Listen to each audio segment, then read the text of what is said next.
Jocelyn Bates, and my title is Cultivator of Curiosity and Creativity in the Human Experiment. So could you explain that a little bit? Yeah, yeah. Well, so I am an artist and a storyteller and a writer, and I work in the Akashic Records, and I'm a soul art guide and a yoga nidra guide and expressive art therapist, intermodal. I do a lot. And but in the end, when I look for the thread of what I do and how I maneuver all of these things that I do, it's really about making people or helping people gain like curiosity in their life and creativity and expressing, letting their soul express, finding the wisdom that's innate inside of them in the human experiment. And in doing so, it also requires a little bit of being present in the body, because the body is the channel of all of that. So yeah, I don't know if I gave you a good answer for that. Well, could you tell me a little bit about your own mental health journey? Yeah, absolutely. So I actually ended up being an expressive art therapist, but I never wanted to be a therapist for like the really longest time, right? I didn't want to be a therapist. I actually ended up going to school for therapy because I didn't want to go to a regular college. I wanted to go where I could at least express myself, and our classes were like sitting on the ground, right, in a circle. And then there's the saying, a lot of therapists end up in therapy to heal themselves. Right? Like I think life sent me there to learn and to heal. And so I actually, during that time, I would say I have about 7 years of my life that I don't remember, my very first 7 years that I don't remember. My parents had switched houses. And that's when I remember everything, like when we moved. And I never knew why I did any. I never knew why. I thought it was normal not to have any memories, but apparently it's not very normal. There's a lot of people have memories, at least one or two memories, right, from that time. And I had a very, very volatile teenage years in being in that, like I was in a domestic violence relationship for 5 years when I was 15. I just had a lot of emotion and a lot of maybe rebellion and even and against myself as well as others. Like it wasn't just the rebellion against authority or anything. It was against myself too. And it was very, I didn't have a place. So I ended up in therapy school, and being an expressive art therapist intermodal, I started working with sexual assault in teenage girls, and I started working with domestic violence. And I realized then that I had a bit of trauma in my life that I had, I guess, maybe erased the chalkboard of. And that was why I didn't have a lot of my memories. and it's because, it's I don't know if you've noticed when people with Tourette's, when they tick, if you get a few people in a room that have Tourette's, their ticks will tick off each other. It's almost like a domino effect in a lot of ways. It's not across, but if you have a conference room of people who are ticking, oftentimes those ticks will begin to go around the room. And it's very similar with flashbacks, with violence and sexual assault and that kind of thing. So I started to have flashbacks while I was in school, in college, learning how to be an expressive art therapist, working with sexual trauma in teenage girls. And so it was then that I think I started to, unravel some of like, who am I and what is going on, right? And I healed a lot of that. I worked through a lot of that. So that was like part of my mental health journey right there. And then I had kids, and I went into my life as an unschooling mom, and I lived with my parents who supported us in very many ways. And then in September of 2021, my parents died 7 days apart unexpectedly. Mm-hmm. And that threw another roadblock, I think, in my mental health in a lot of ways. Like that, I completely, when that happened, and it was such an awful experience. It was like during the time of COVID, because it was 2021. There were so many, there were so many I'm going to put in my quotes, protocols, right? There were so many things going on. And so my level of shock was off the charts. And so I I really dissociated. I completely dissociated. Although I had the skills of being an expressive art therapist, where every day I wrote and I drew, and I did art every day. So I did have some level of expression, but I don't remember making any of it. And I honestly, like, I can look back and see the journals, but I don't resonate with like what was happening when I did it. And it wasn't until, I'd say, let's see, my parents died early September. It wasn't until like the end of January that I started to come out. And I started to do meditation, and I started to do cold plunges, and I started to actively engage again my art and my writing. And I started to actively get curious and creative with what was going on. And I just actually explained it to someone earlier today. It was almost like I was making my home of my body safe to experience the trauma, to heal it a little more. And it was very slow steps. And, you know, grief, that kind of level of grief is, you don't ever fully like come back to who you were. You're completely changed. And you're always dealing with it. And at this point, I'm like, I actually invite the sadness to come in sometimes, because I invite the longing for my parents to come in, and I don't mind it at all when it comes. At this point, I feel into it, and it's almost like it's just a huge release of some of the things that get stuck. So that's part of my mental health journey, and I'm still on that journey of grief right now. And grief is not new to me. This was a new one, losing my parents 7 days apart, and not being able to advocate or anything like that. I'd had a stillbirth. I'd lost many friends. In fact, I was in the middle of writing a book on grief. And about 3 weeks before my parents died, I called my friend up and I was like, hey, this grief thing, this sucks. If I ever lost my parents, I wouldn't make it through this. And 3 weeks later, both of my parents died.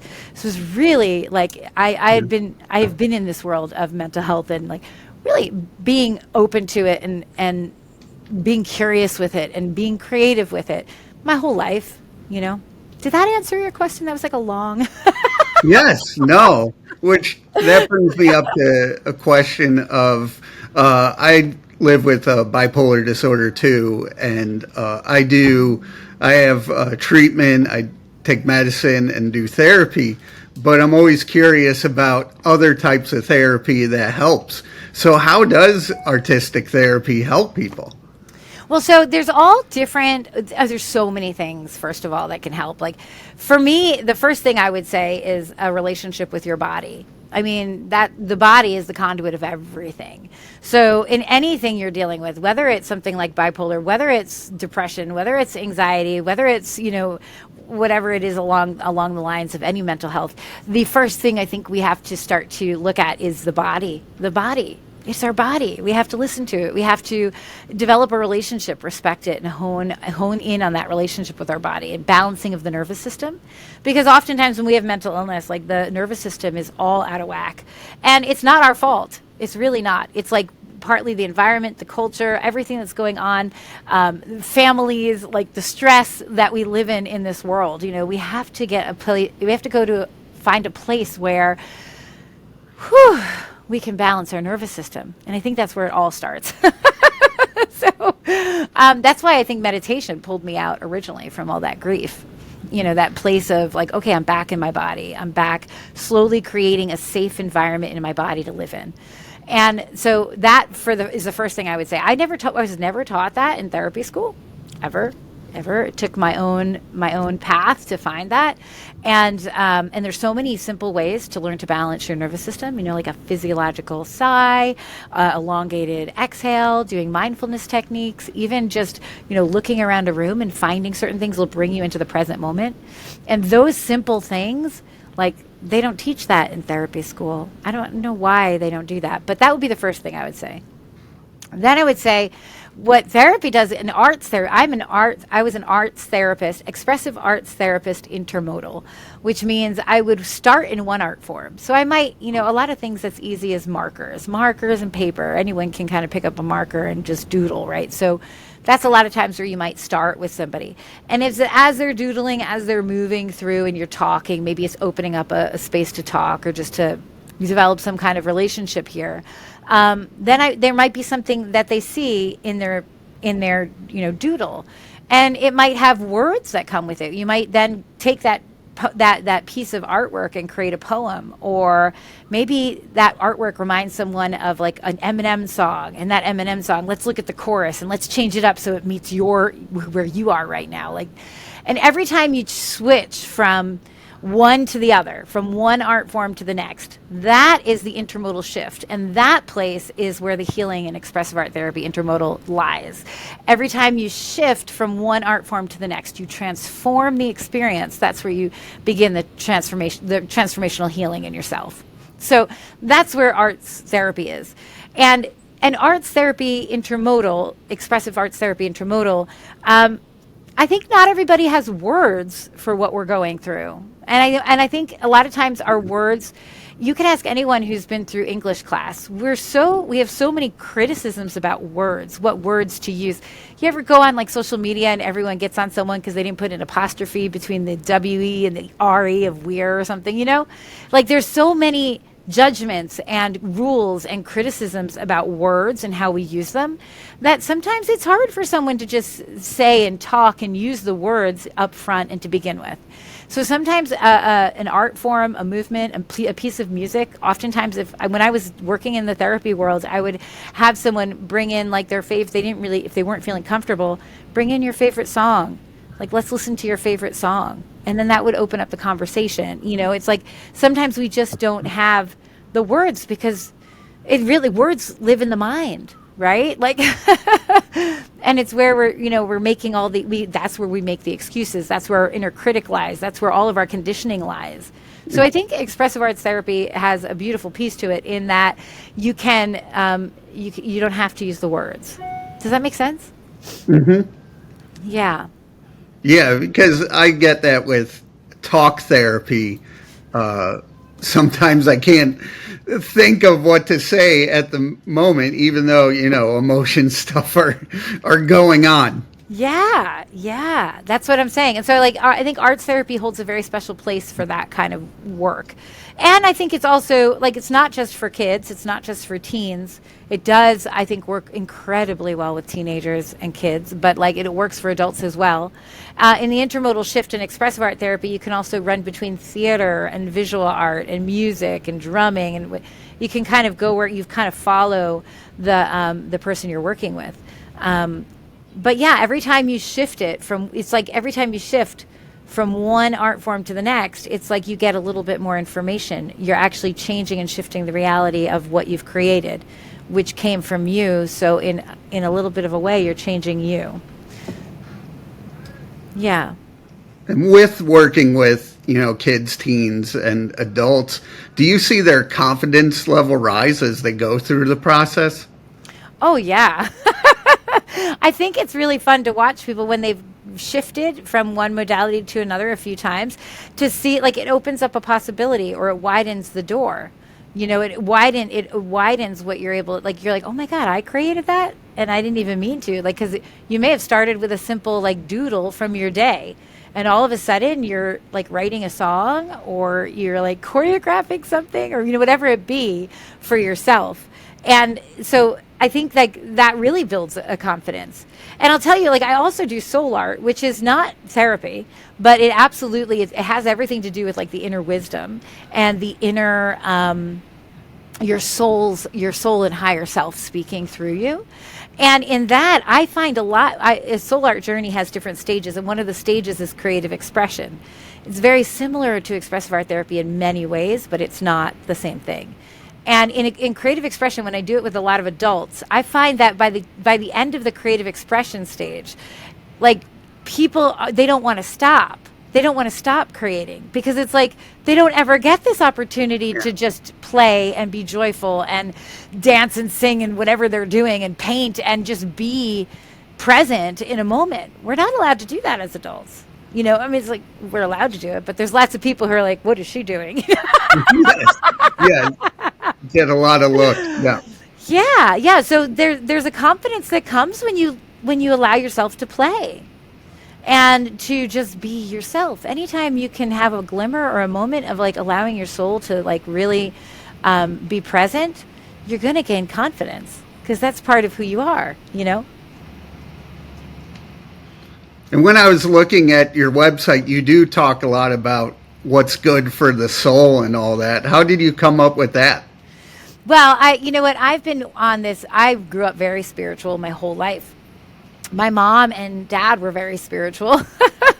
My mom was like a Feldenkrais practitioner and an aromatherapist, and she channeled angels. My dad, like, you know, he definitely was visited by his mom many times, who had died before I was born. I grew up in a household that was super holistic. Like, there was no sugar. There was, like, when I had a headache, it was peppermint oil on the temples, you know. Like, that's how I grew up. So I've always been in that place. My mom used to take me years ago just to the crystal store, and she would like bring a bag for me, and I could fill it with everything that felt right. She'd have me put my hand over all the crystals, and whatever one resonates and vibrates for you, I could put in a bag and take home. You know, like, this is how I grew up. So the soul is not a new concept for me, but it was interesting because being an expressive art therapist, you don't get to bring the soul in, because as a therapist, you're not bringing the higher self in. You're trying to work with the person in front of you, and it may not be that they're open to that kind of language, or it may be that the institute you work for or the thing isn't open to the language of the soul or the higher self. Whereas when I work in soul art, it's absolute. I'm speaking about inner wisdom, about the inner child, about your soul, about your highest aligned energy, about why you're here. We are a soul in a human body. And I don't mince words. I don't mince words. And it's just, I feel like what the soul art is like, expressive art therapy was preparing me for it. It was like, okay, now here's all the science behind all of this, right? You can, and go practice it, go have fun with it, and here's all the science, right? But it was like preparing me for the day that I would start working in soul art and be able to like really, so I'm grounded in understanding how the arts work and how everything happens, how it heals, how it transforms. But now I also have this beautiful kind of like spiraling down of the soul wisdom and the highest aligned energy coming down into me as I work. So it's interesting. I've always had the soul connection. But I also work in soul shamanism, so I go on shaman journeys as well. A soul art journey is very similar to a shaman journey. Your energy goes into the journey. You're going throughout this, and then your energy comes back at the end to create the transformations. So, I mean, I've just, it's nothing new to me. I didn't have anything to learn there. I think I've just always innately felt like the connection to the soul is a really important thing. Now, in my teens, when I was in these, relationships, I lost myself for quite some time. And it took me, I would say, at least a decade and a half to find myself again. So, I mean, it's not like it's a constant thing. We are all fallible. Yeah. Yeah.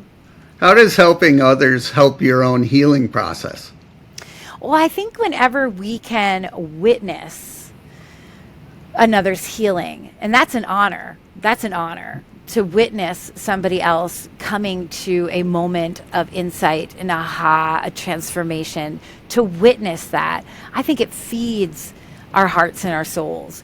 Because not only does it help with like, you can, mirror and reflect for someone, and you still get that energy back, right? You're still like, if you can experience it, someone else going through a transformation, there's a piece of you that's transformed.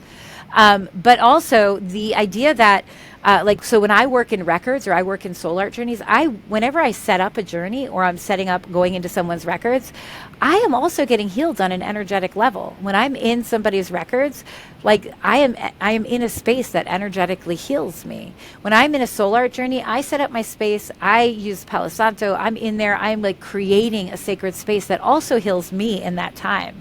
So, not only is it like to be able to witness, to be able to hold somebody through a journey, to be able to guide them, but also like being in the space with them as well.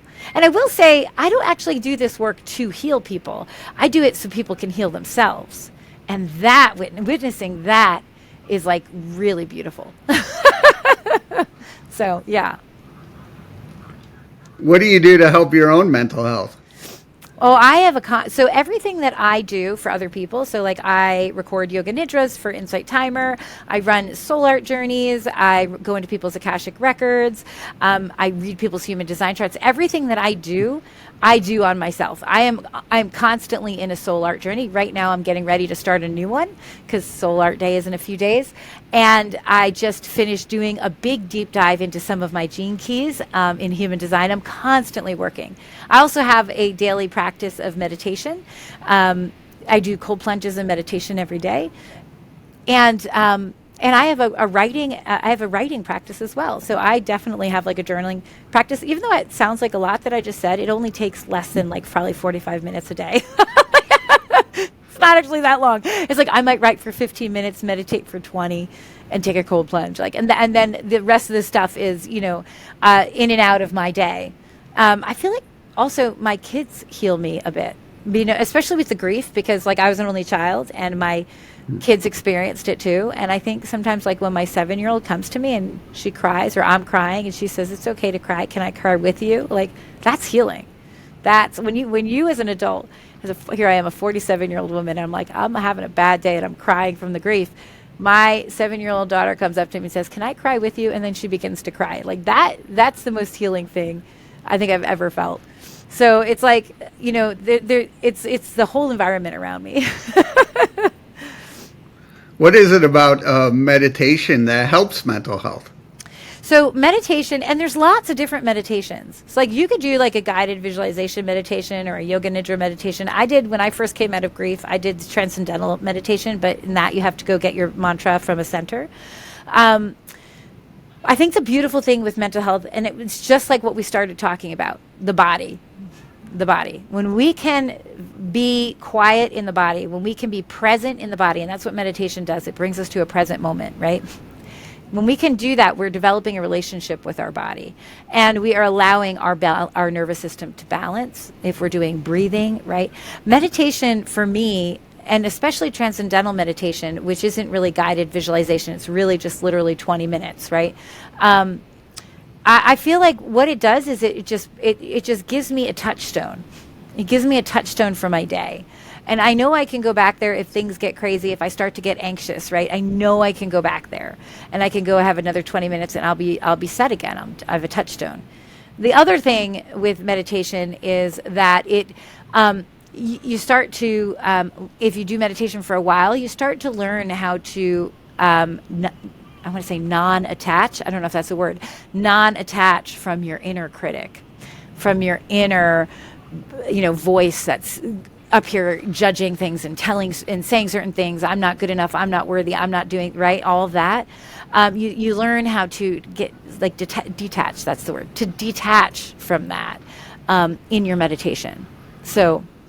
Yeah. Also, EFT can be very helpful with mental issues. EFT, where you're tapping on the points and using like different mantras or words from your own self. Tapping can be super helpful with balancing the nervous system, and also working into like whatever issues you're having mentally. Yeah. Where you work with, all kids, adults, and all that. Have you seen the stigma of just talking about mental health lessening, especially in younger people? Oh, just the openness with Yes. the openness of talking about mental health. No, actually, I would not be the right one to ask, because I am one of those people that everyone tells me their life story. Like I go and I drop my kids off at the School of Rock where they take lessons, and I know every teenager's story there because they've all pulled me aside at one point or another, and they know I'm an artist. They don't necessarily know I'm a therapist. I'm not really working actively in that right now. So, but they all just open up to me. They like to tell me things. So I wouldn't know. I mean, people often I am a very non-judgmental person. I'm very open, and like I'm always like, oh yeah, like I'll accept whatever people say, and I'll just like reflect it back or witness it, and yeah. So I hear people talking about mental health all the time. I feel like though there has been, I mean, I don't know if this is actually true, but I feel like there's been a lot of suicide stuff lately going on. I feel like there's been a lot of young teenage suicide, and even older people suicide, like even people who are older in their 40s and 50s. And I think this is like, it's becoming more open in, I don't know if they're just like reporting on it more or if it's always been like this, but I have noticed that. And I have noticed a bit of when people talk about it, like there's almost a, I don't know if it's a shame, I don't know what it is, but like there's this attachment to a negative feeling about, not negative like I miss that person, but that they were, negative like why would they do that? Why would, this kind of talk instead of the actual talk that could make it better. You're going to make something better that someone committed suicide, but could help the whole situation of so many people committing suicide. But that's an interesting, I feel like I've seen that more. Have you seen that more? I don't know if it's actually more so. No, that is true. You see a lot more, and I worked in local TV for a long time, and we wouldn't report on suicide at all. But now I'm seeing a lot more. So much, so many. And it's like, and there's details. And I'm like, I'm not used to details in that. And so it's like, I'm not sure if it's just that they're reporting more or, I mean, because I experienced my first person a friend that died committed suicide when I was in high school, when I was a freshman. So like, for me, it's been in my life, but I just don't remember them reporting. Maybe it was more taboo back then, and now they're just talking and trying to hash it all out, trying to kind of. Well, I think that's the big thing. Now you got to talk about it because it with all ages, it's just getting worse. Yeah, and I imagine as like the economy shifts and stuff, that's going to not help the matters either. But that's something that I see a lot more talk about. Yeah. Where do you want to see your mission of helping others in the next 3 to 5 years? Well, I'm hoping to that book that I was telling you about. Yeah. I never finished it because my parents died. I am hoping to actually scrap the original and start a new book in the next year about grief, so that I feel like grief is something like that loss, that place where your heart breaks so much that you don't know if you're going to make it. In those moments, there is a huge, to me, portal that opens up, and it is a gift. And it's really weird to say that, because you have to just take it from the point of view that person's not coming back. So what am I going to do with this? I might as well make it into something. And you can really change and shift your life in beautiful ways if you can like take those moments. And so I would like to write a book that kind of focuses on that. And then, and then just start to speak to that, because there's so much grief and it's such a taboo subject. People talk about people dying, even like suicide. People will be there for the first beginning, right? But then as time goes by, people forget, and it becomes this subject where it's like, oh, you're not better yet, or oh, you're not doing this yet, or oh, you're not, and it's hard. It's just really hard. So if we can take those moments when our hearts are cracked open. And when I say grief, it doesn't have to be death. It could be like the loss of a job, the moving from one town to another even, right? In these moments where we feel completely broken, we can find major gifts in that. Major gifts, major life transformations. And so I'd like to help people with that. I really would like to open that conversation up for everyone. How can people reach out to you and learn more? Yeah, I have a website, jocelynbates.net, and I have everything there. I also have an Insight Timer. You're talking about how does meditation help? My Insight Timer, because Insight Timer is free, and a lot of my meditations on there are free. And so I do have, in times of stress, how to use the physiological sigh, walking you through it, and you can always like bookmark that. I do it on the way into the dentist, because I can't stand dentists. So whatever it is for you that you might need that for, I have those for free on my Insight Timer. And I also run lives there sometimes for people. And I have a Substack that talks about my grief journey and how I'm using soul art as a way to really continue my grief journey and continue my transformations through it. So yeah, so you can find me in those places.